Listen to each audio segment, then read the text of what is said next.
이제 오늘 본문에 보면 사도 바울이 지난번에 이제 이 고린도 교회 안에 음행을 저지르고 있던 한 형제에 대해서 얘기를 했어요.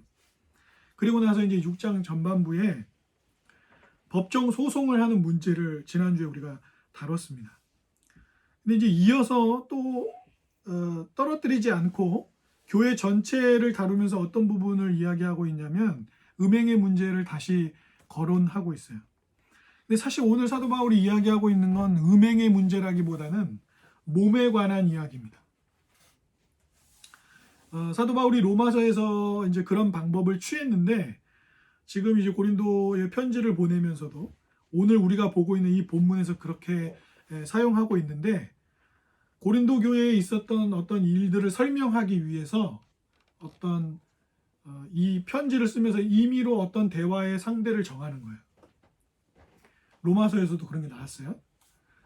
마치 어떤 한 사람이 고린도 교회에서 일어났었던 일을 대변할 수 있는 한 사람을 세워두고 사도 바울과 대화를 하는 형식으로 편지의 내용을 이렇게 서술하는 거예요.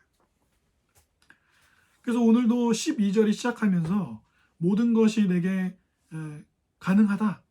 하지만 그게 다 유익한 건 아니야. 이렇게 시작을 하고 있어요. 이게 왜 이런 식으로 글을 쓰고 있냐면 고린도 교회에 일어났던 몸에 관한 일에 대해서 어떤 대화의 상대를 한 명 설정해 두고 사도 바울하고 이 사람하고 대화를 나누듯이 이렇게 쭉 편지를 쓰면서 사실상 고린도 교회 안에 일어났던 몸에 관한 어떤 문제를 다루려고 하는 거예요. 그래서 로마서 같은 경우에도 보면 6장, 7장 이렇게 넘어갈 때 마치 누가 대화하는 사람이 있는 것처럼 사도 바울이 막 대화체로 이렇게 편지를 쓴단 말이죠. 그 방식을 여기서도 지금 취하고 있습니다. 방금 설교 시작할 때 말씀드렸던 것처럼 각 시대마다 사람들이 자신의 몸을 이해하는 어떤 문화, 철학 그런 것들이 있어요. 옛날에 어른들은 어떤 이야기들을 많이 했냐면 한참 이제 우리나라가 경제 성장하고 이럴 때는 제대로 쉬지도 못하고 막 공장 같은 데서 미신 공장 이런 데서 그 여공들 막 12시간, 14시간 이렇게 일했다고요. 하루 동안에. 밖에도 나가지도 못하고.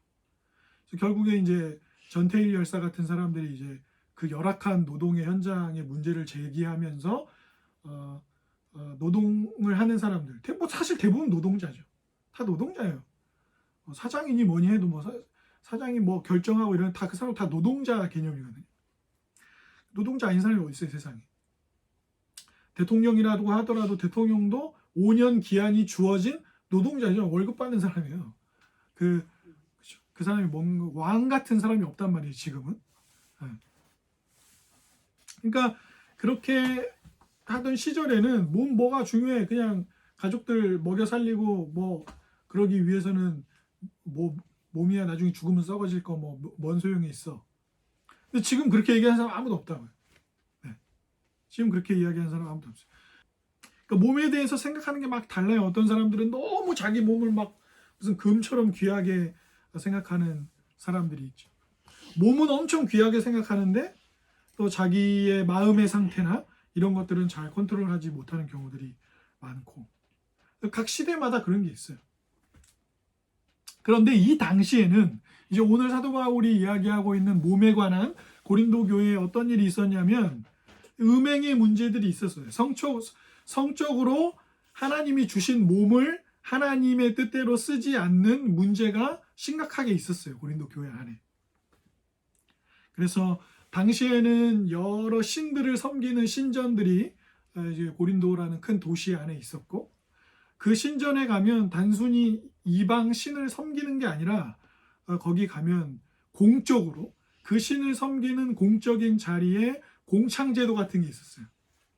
그래서 여자 사제들, 남자 사제들이 있고 그 여자 사제들이나 남자 사제들과 성적인 만남을 갖는 것이 그 신을 섬기는 것과 굉장히 밀접한 관계를 갖는 그런 문화들이 당시에 존재했는데 문제는 고린도 교회의 지체들이 예수 그리스도를 믿고 난 이후에도 사도 바울이 1년 6개월 동안 수고하고 나중에 다른 곳에 복음을 전하러 갔을 때 고린도 교회 안에 여전히 그 고린도 도시 안에 있는 성적인 문화들을 공유하고 살아간다라는 소식이 이제 사도 바울에게 알려졌던 것이고, 사도 바울은 그 문제를 오늘 본문에서 다루고 있는 것입니다. 그래서 또 이 당시 로마 제국이 다스리고 있던 시절 안에 중요한 게 뭐였다고 그랬어요? 지혜예요, 지혜. 철학. 지금으로 우리가 생각하면 이제 그리스 철학이죠. 누가 더 이 세상을 잘 이해하고 있느냐?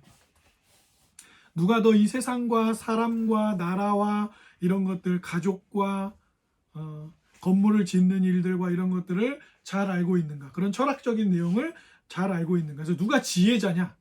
누가 진짜 지혜를 가지고 있냐? 이게 매우 중요한 문제라고 앞부분에서 좀 우리가 다뤘었습니다. 고린도 교회의 분열의 문제를 다뤘을 때 이야기를 했었어요. 그러니까 지금 고린도 교회 지체들은 자기들이 지혜가 있는 사람들이다 라고 생각을 하고 있는 거예요.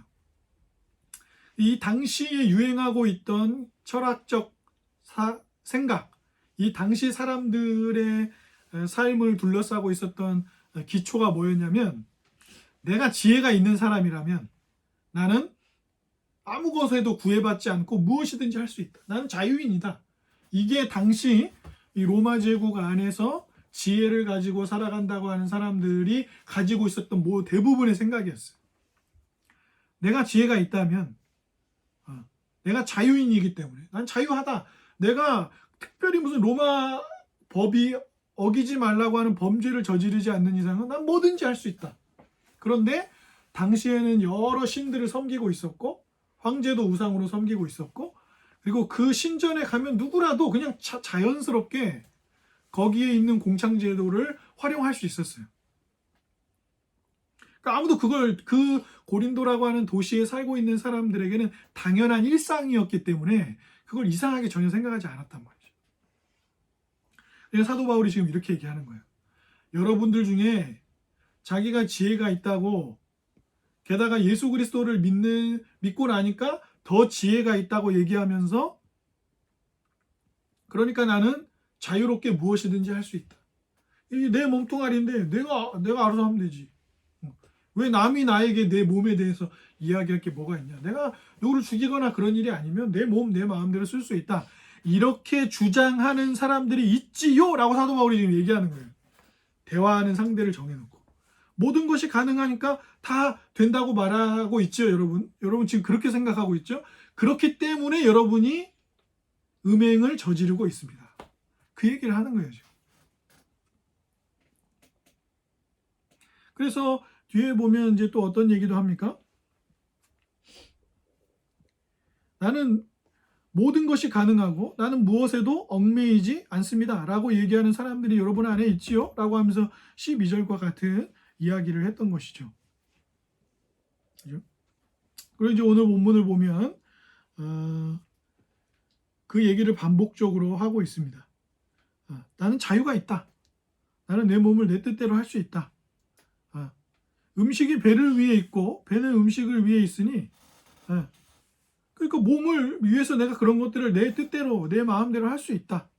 이런 내용을 반복적으로 소개하면서 사도 바울이 그게 아니라고 대답하는 내용들로 오늘 본문이 구성되어 있습니다. 게다가 음식에 대한 이야기를 한 것도 음식은 배를 위해 있고 배는 음식을 위해 있다.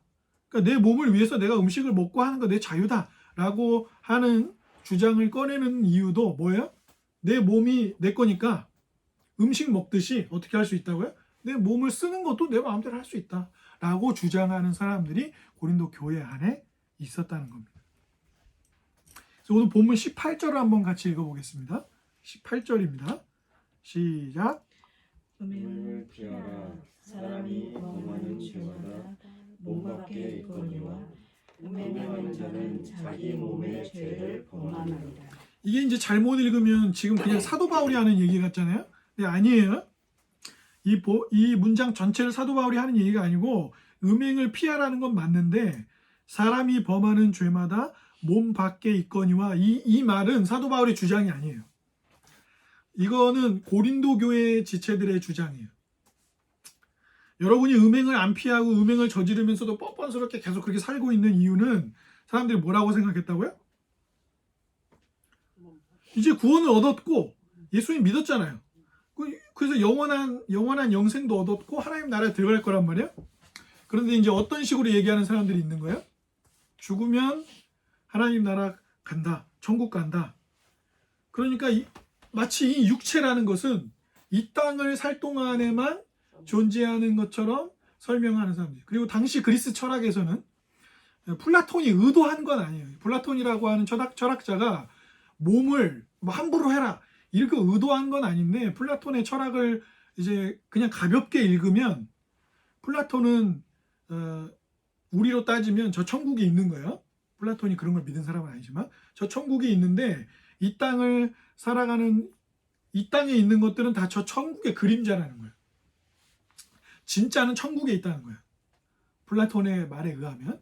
그러니까 지금 우리가 가지고 있는 이런 물건이나 몸이나 이런 뭐 금이나 이런 거는 진짜가 아니라는 거예요. 진짜는 저 하늘에 있어요. 우리가 가지고 있는 건 그림자일 뿐이에요. 그러니까 그렇게 가르치니까 어떻게 되는 거예요? 자연스럽게?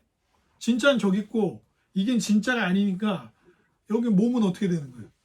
몸은 좀 무게가 낮아지고 영혼, 정신 이런 것을 더 귀하게 여기는 그런 문화들이 있었던 거죠. 그런 영향을 받은 거예요. 그러니까 뭐야? 아니 죄 지어봤자 뭐 썩어질 몸이고 내 몸에 특별히 무슨 일이 일어나는 것도 아니고 나 죽으면 예수 믿어서 천국 갈 건데 뭔 상관이야. 이렇게까지 흘러가는 생각하는 사람들이 이제 고린도 교회 안에 있었던 거죠. 그러니까 일종의 몸에 관한 자기 생각들이 있었던 거예요. 나는 자유인이니까 내 몸을 내 마음대로 해도 되고 그 어떤 것도 나를 지배하지 않으니 지배할 수 없으니 나는 내 몸을 내 뜻대로 할 수 있고, 내가 음식을 자유롭게 먹는 것처럼 내 몸을 위해서 성적인 어떤 선택들도 내가 자유롭게 할 수 있지 않는가. 내가 몸을 어떻게 쓰든지 간에 결국에 내 영혼은 구원을 얻을 것이니까 라고 그런 생각의 기반을 가지고 살고 있던 사람들이 있었다는 것이죠. 근데 이거는 이 당시의 고린도 교회의 문제만은 아니에요. 제가 아까 말씀드렸다시피 모든 시대에는 몸에 관한 신화가 있어요. 그죠? 그래서 어떤 시대에는 몸을 튼튼히 만들고 운동하고 뭐 근육을 가꾸고 뭐 이런 거를 아주 중요하게 여기는 문화들이 있을 수 있고, 어떤 때는 이 그리스 철학의 내용처럼 그렇게 몸을 막 우리나라 옛날 양반들은 그래서 초기에 선교사들이 이렇게 이제 들어와서 테니스도 가르쳐주고 축구도 가르쳐주고 뭐 야구도 가르쳐주고 그랬다고. 왜냐하면 저쪽 유럽에서도 선교사들이 오고 미국이나 캐나다에서도 선교사가 오고 막 이랬으니까. 근데 양반들이 그런 운동이나 이런 게 들어왔을 때 어떻게 했어요? 자기들이 안 해요.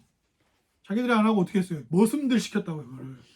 야구도 그래서 왜 그 송강호 씨랑 뭐 김혜수 씨 나왔던 YMCA라는 영화도 있잖아요. 그 YMCA, YWCA 이제 우리나라 들어왔을 때 야구도 가르쳐주고 테니스 가르쳐주고 그러는데 무슨 양반이 저렇게 천박하게 뛰어다니고 땀 흘리고 그런 거는 몸종들이 하는 일이지 무슨 양반이 그런 거 아니라. 테니스 이런 거 다 누구 시켰어요? 다 모순들이 했다고 그거를. 초기에는 그러니까 그런 문화를 주장하는 사람들도 있고, 한편으로는 이제 요즘은 어때요? 운동 하나 제대로 못하면 요즘은 오히려 이렇게 그래서 몸을 잘 가꿔야 되고 살이 찌면 안 되고 계속 그렇게 운동하고 몸을 가꾸고 노후에 건강하기 위해서 몸을 건강하게 하는 것들이 이 시대가 요구하는 문화죠. 그래서 몸을 귀하게 여기든가 아니면 몸을 가볍게 여기든가 각 시대마다 계속해서 우리들에게 요구하는 그런 문화들이 있어요. 그런데 아까 우리가 이제 예배 시작하기 전에 고린도전서 15장을 읽었습니다. 근데 고린도전서 15장 읽을 때 사도 바울이 뭐라고 얘기했죠? 여러분들 중에 부활이 없다고 이야기하는 사람들이 있다는 걸 내가 들었습니다. 이거 매우 심각한 일입니다 하면서 길게 15장 전체에 걸쳐서 부활에 대해서 아주 중요한 얘기들을 사도 바울이 많이 했어요. 근데 이미 이 6장에서 지금 그 얘기를 꺼내고 있는 거예요. 그 얘기를 꺼내고 있어요. 그러니까 우리를 굉장히 슬프고 힘들게 만드는 게 뭐냐면 그럼 뭐가 맞냐는 거죠. 일정한 시간을 다른 것들을 좀 놓치더라도 몸을 튼튼하게 가꾸고 거기에 집중하는 게 중요합니까? 아니면은 어떤 게 중요해요? 그리고 어떤 사람들은 몸 건강을 위해서 운동을 하고 싶지만 시간도 돈도 없는 경우들도 많아요. 특히 어린 아이들 키우는 부모들이 뭐가 그렇게 시간이 나고 운동할 시간이 어디 있어요? 특히 아기들일 경우에 1시간 자고 일어나서 분유 먹고 뭐 2시간 자고 일어나서 분유 먹고 울고 기저귀 갈아주고 목욕시켜주고 그러면 하루 밥 먹을 시간도 없는데 언제 운동 가고 뭐 필라테스 가고 뭐 그 언제 그래요? 또 뭐 그냥 헬스나 이런 건 몰라도 필라테스 또 엄청 비싸요. 네. 필라테스 같은 운동은 뭐 좋은 운동인데 되게 비싸요. 네. 뭐 헬스 같은 운동도 자기 혼자 가가지고 사용하면 뭐 한 달에 10만 원이면 되겠지만 거기 가서 거기 이제 운동 전문적으로 지도받으면 또 비싸다고요. 그럴 시간, 그런 에너지도 없는데 뭘 어떻게 하는 게 맞냐는 거죠. 그래서 어떤 사람들은 결혼하고 나서 애 낳고 이제 살도 좀 찌고 그러면 인터넷 같은데 이렇게 보면서 뭐예요? 아, 나도 젊은 시절은 괜찮은데 자기 지금의 몸을 생각하면서 비참하게 느끼고 어떤 사람들은 너무 또 말라가지고 너무 마르면 또 옷 입어도 볼품이 없을 수 있으니까 자기가 원하는 몸은 그런 게 아닐 수 있잖아요. 그 적정하게 몸을 키우고 싶은데 너무 마른 사람들은 또 그렇게 마음처럼 되지도 않아요. 먹는 것도 마음대로 되는 것도 아니고 운동한다고 근육이 바로바로 붙는 것도 아니에요. 그러니까 모든 사람들이 어떤 사람들은 마르지 못해서 어떤 사람들은 너무 말라서 계속해서 자기 몸에 대해서 부정적인 생각들과 슬픔 속에 살아가요. 그래서 오늘 그런 문제, 이런 기초적인 몸에 대한 잘못된 생각들을 가지고 자기들이 음행을 저지르고 있으면서도 그러니까 그렇잖아요. 하나님께서는 남자와 여자를 지으셨고 한 남자와 한 여자가 만나서 가정을 이루도록 하셨어요. 이건 하나님이 직접 제정하신 거예요. 가정은. 그래서 가정이 그래서 중요한 거예요. 물론 가족이라는 것은 단순히 혈연으로 엮여 있는 것만을 가족이라고 생각할 수는 없어요. 그렇다고 한다면 성경이 한 믿음을 가진 그리스도인들이 그리스도 예수 안에서 가족이다라고 하는 것이 혈연을 이야기하는 것만은 아니기 때문에 그렇죠. 그러니까 혈연이 아무 필요 없다 이런 얘기를 하는 게 아니라 혈연만을 가족으로 생각하는 그런 것을 성경은 가르치지는 않는다. 그래서 우리도 예수 그리스도를 통해서 뭐가 됐다고 사도 바울이 이야기합니까? 우리의 구원을 설명할 때 우리가 어떻게 하나님이 우리 아버지가 되십니까? 그리스도 때문에 우리를 양자 삼으셨단 말이에요. 일종의 입양한 거죠. 예수 그리스도 때문에 죄로 말미암아 의롭다함을 얻을 수 없는 죄인이기 때문에 심판의 대상이 될 수밖에 없는 사람들이 예수 그리스도를 믿게 되면 그리스도가 자기를 위해 죽고 부활한 것을 믿으면 자신의 죄를 고백하고 회개하고 하나님을 믿게 되면 하나님 자녀로 받아주신단 말이에요. 그게 양자 삼는 거예요. 그래서 우리의 구원을 설명할 때 성경은 적극적으로 그 개념을 사용하고 있어요. 그렇죠? 우리가 그걸 잘 기억할 필요가 있습니다.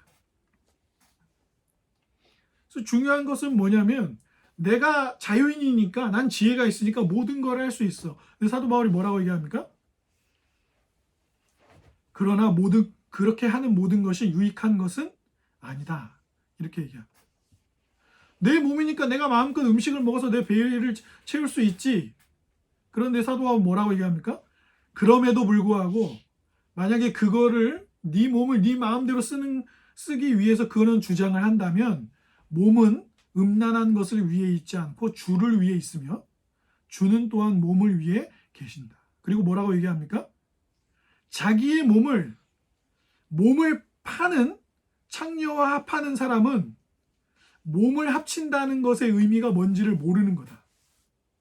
우리가 예수 그리스도를 믿음으로 그리스도와 한 몸이 되었다라고 하는 것은 성령이 우리 안에 거하시고 우리가 성령이 거하시는 전이 되는 것인데 그리스도가 죽으시고 부활하심으로 우리를 위해 하신 일은 뭐라고요?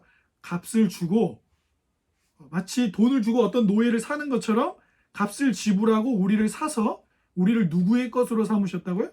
그리스도 예수의 것으로 삼으셨다. 그러니 너희 몸을 너희 마음대로 쓸 생각을 하지 말고 하나님께 영광을 돌려라 라고 사도 바울이 이야기하고 있어요. 그러니까 본문은 어려운 얘기는 아니에요. 그냥 간단한 이야기입니다.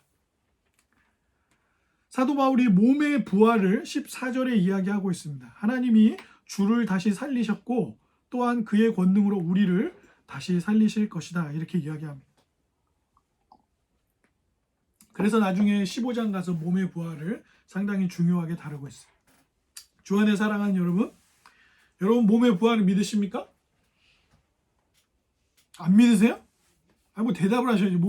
질문을 안 했으면 대답을 하지 마시고 질문하면 대답을 하셔야죠. 여러분 몸의 부활을 믿으십니까? 아멘. 그러면 몸의 부활을 믿음으로 우리가 해야 되는 삶의 내용들이 있는 것입니다. 우리가 가장 절망스럽게 느끼는 것 중에 하나는 사람은 원래 죽을 것으로 만들어지지 않았어요. 아담과 하와가 죽음을 맞이하도록 하나님이 우리를 짓지 않으셨다고요.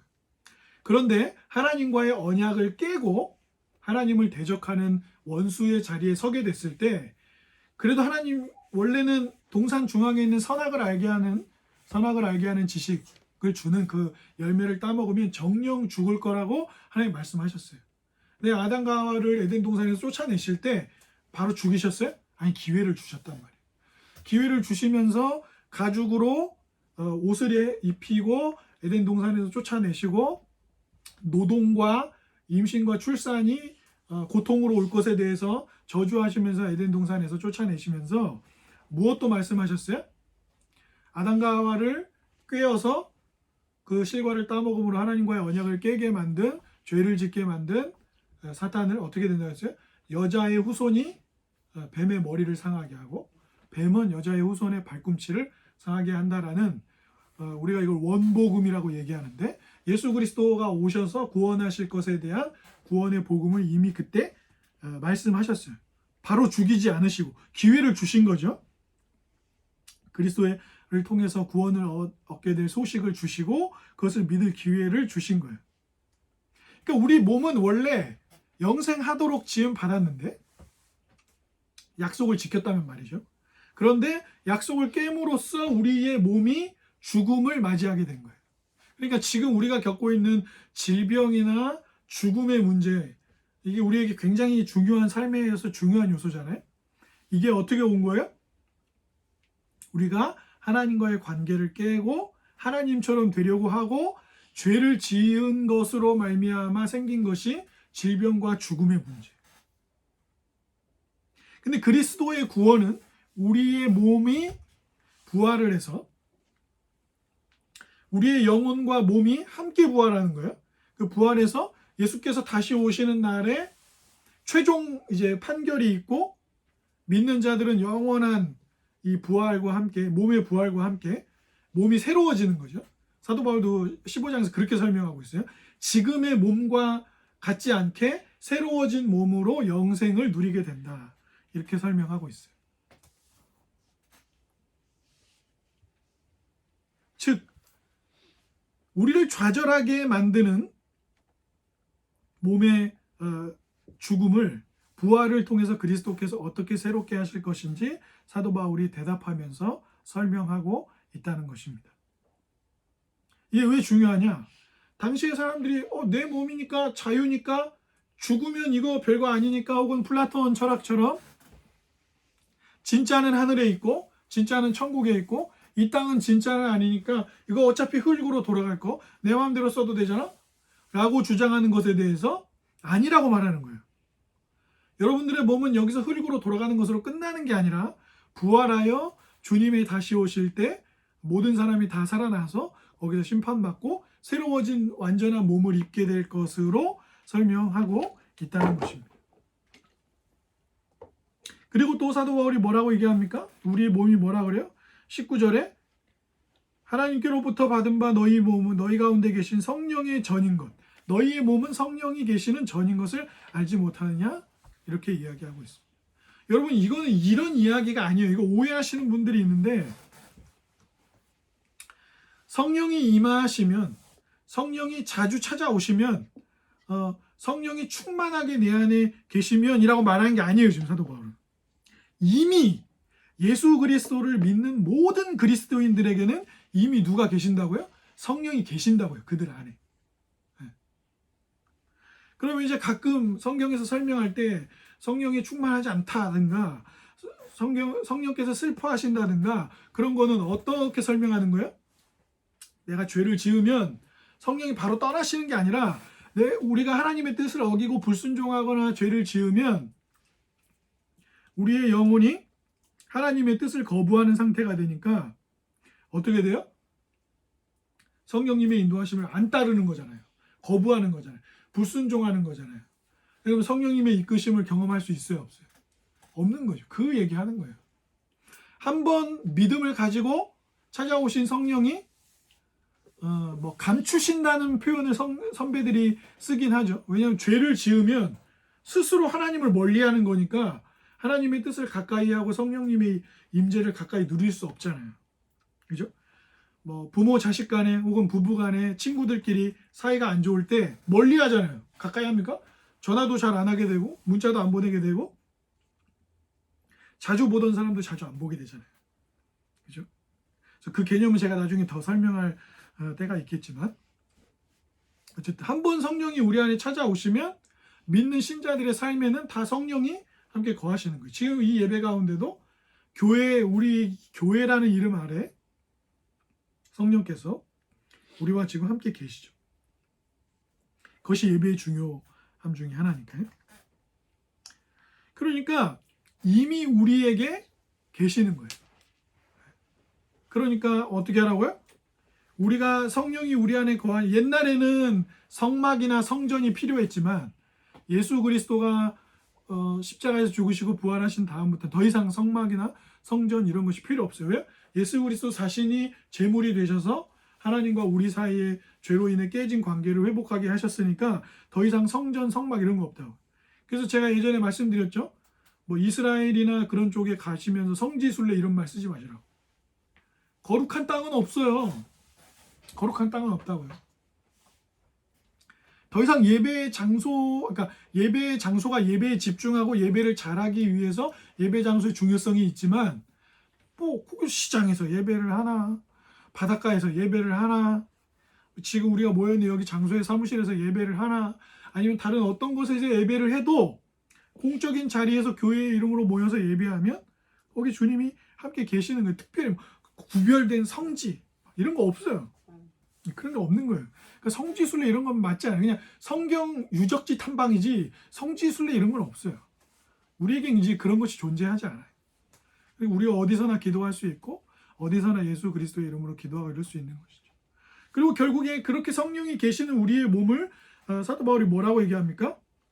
예수님이 자신의 피를 흘리시고 그 피값을 죄인들이 받아야 하는 형벌을 대신 받으시고 값을 지불했기 때문에 자신의 고귀한 목숨을 내어주셨기 때문에 어떻게 된다고요? 우리를 값주고 사신 거예요. 그래서 신앙의 선배들이 작성했던 하이델베르크 요리문답에 살아있을 때나 우리가 죽음을 맞이할 때도 우리가 왜 위로를 얻을 수 있습니까? 라고 했을 때 우리 신앙의 선배들이 뭐라고 정리했죠? 우리는 우리의 것이 아니고 우리가 주님의 것이기 때문에 우리가 위로를 받습니다. 이렇게 얘기한다고. 우리가 누구의 것이라고요?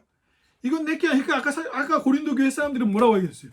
내 몸은 내 것이고 예수님 믿고 구원 어차피 받을 거고 그리스 철학에서 가르치는 것도 그러니 나는 자유인이다. 난 지혜가 있다. 난 지혜가 있는 사람. 난 똑똑하다 이거예요. 그러니까 한마디로.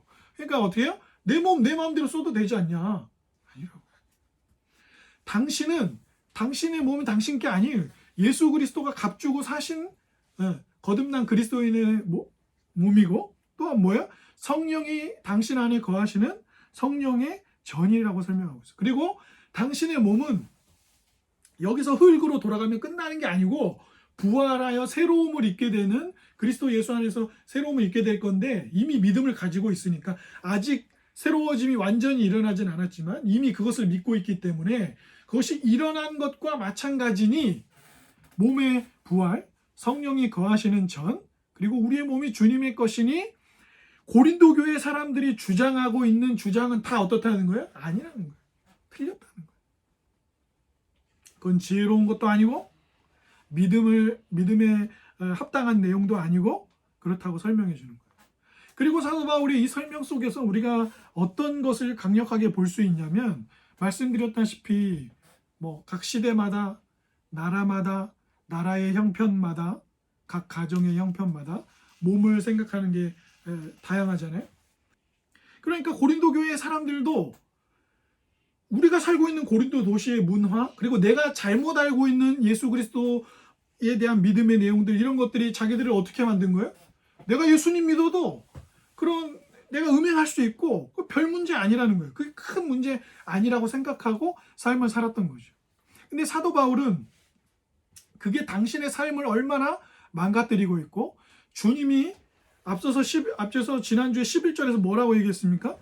씻어서 우리를 죄로부터 씻어서 구별되게 해서 하나님의 의로우신 선하신 뜻을 따르도록 하셨습니다. 그게 교회예요 라고 설명했잖아요. 그죠? 근데 그것과는 전혀 딴판의 이야기를 하면서 자기들이 똑똑하다고 말하고 지혜 있다고 말하면서 정작 하는 일은 부활과 성령이 거하시는 몸에 대한 가르침과 우리가 주님의 것이라고 하는 예수 그리스도가 우리를 구원하신 구원의 내용으로부터 멀리 떨어져 있는 음행을 자연스럽게 저지르는 삶에 있었던 것에 대해서 사도 바울이 그게 아니라고 강력하게 지적하는 거예요. 그리고 여기서 큰 건 결국에 그렇게 살면 그런 잘못된 구원에 대한 생각, 그런 잘못된 자기가 똑똑하다는 착각 이런 데에 빠져서 살면 궁극적으로 어떻게 된다는 거예요? 주님이 주신 몸의 부활과 성령이 우리 안에 거하시는 것과 우리를 주님의 것 삼으신 기쁨과 소망과 즐거움을 누리지 못하는 잘못된 몸을 부시는, 몸을 깨는 그런 삶으로 갈 수밖에 없다라고 설명해 주는 거예요. 오늘도 우리에겐 몸에 대한 신화들이 있어요. 요즘 청소년들 성교육할 때 얘기 많이 하는 게 피임을 가르쳐요. 특히 선진국들은 청소년들 아주 어렸을 때부터 거의 뭐 한 채우리 나이 정도 때부터 피임을 가르쳐요.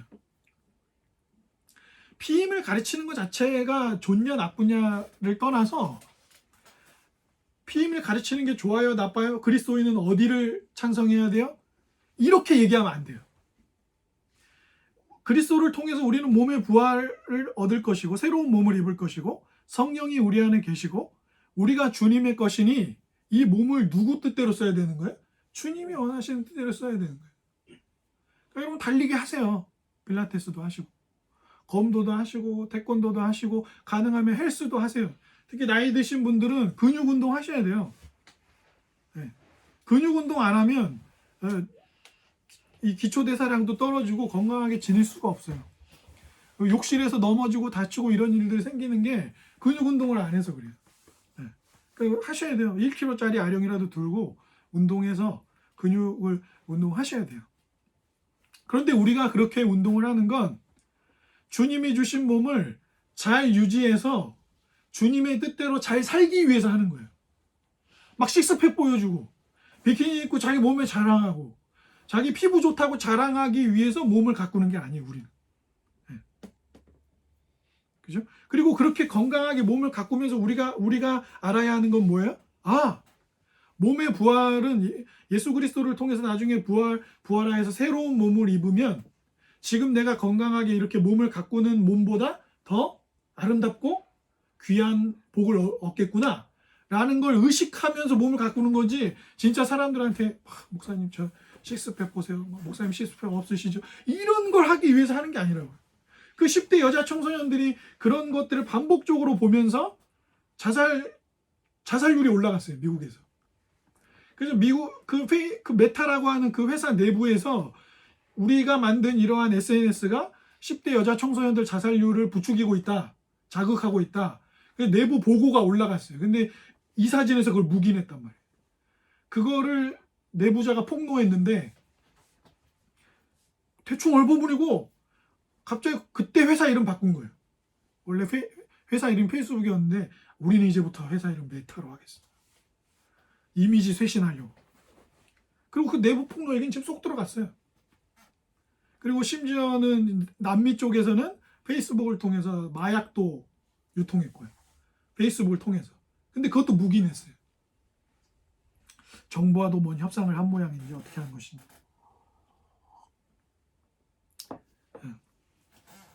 그런 우리가 살고 있는 시절의 신화들을 깨야 된다.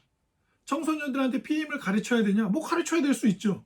근데 중요한 건 교회에서는 피임을 가르치는 게 중요한 게 아니라 너희들의 몸은 주님의 것이고 새로워질 것이고 성령이 너희 안에 거하시니 너희들의 몸을 너희가 이 시대에 유행하는 거. 여자친구 만나고 남자친구 만나고 일찍부터 성관계를 갖고 이런 대로 가는 게 아니라 주님이 주신 대로 잘 쓰도록 주님이 주신 대로 가정을 이루어 그 가정 안에서 그 복을 누리도록 잘 가르치고 이끌어주는 게 맞는 거지.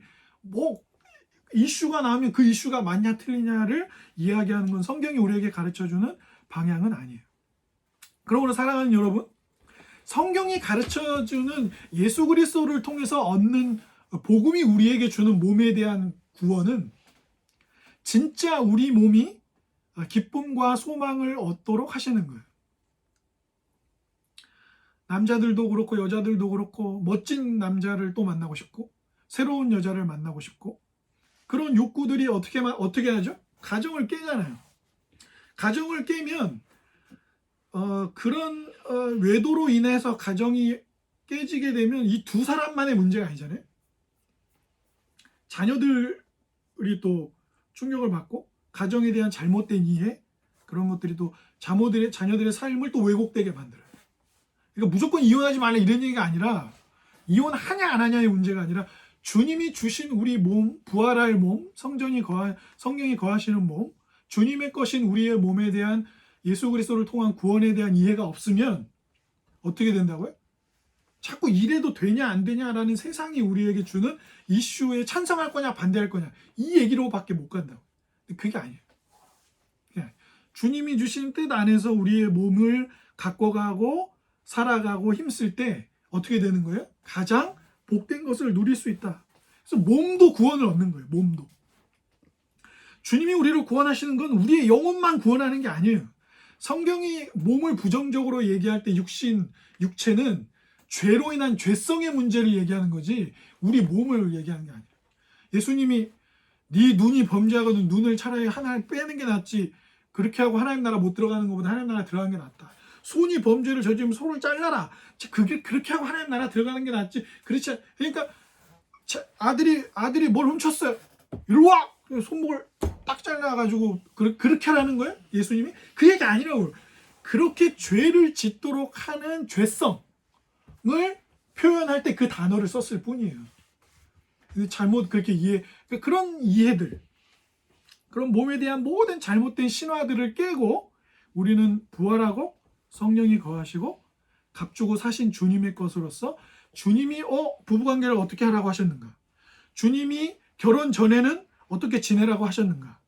주님께서 결혼 이후의 삶은 어떻게 갖고 가라고 하셨는가? 이런 것들을 잘 살펴서 거기를 따라갈 때 세상이 말하는 기쁨보다 더 큰 기쁨과 즐거움과 복이 그 관계들 안에 있다는 걸 잘 인식하는 것. 이 복음의 기초를 잘 갖는 것이 중요하다라고 사도 바울은 가르쳤던 것이죠. 그러니 주 안에 사랑하는 여러분,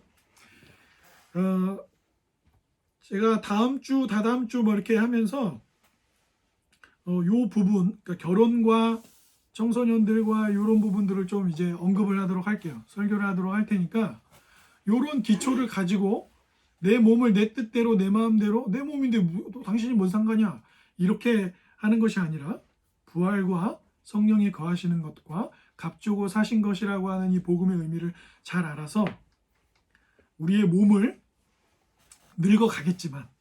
늙어가고 질병도 만나겠지만 그 이후에 영원한 부활과 영원한 삶을 함께 의식하면서 몸에 대한 복된 소식을 잘 누릴 수 있는 우리 모두가 되기를 주님의 이름으로 축복합니다.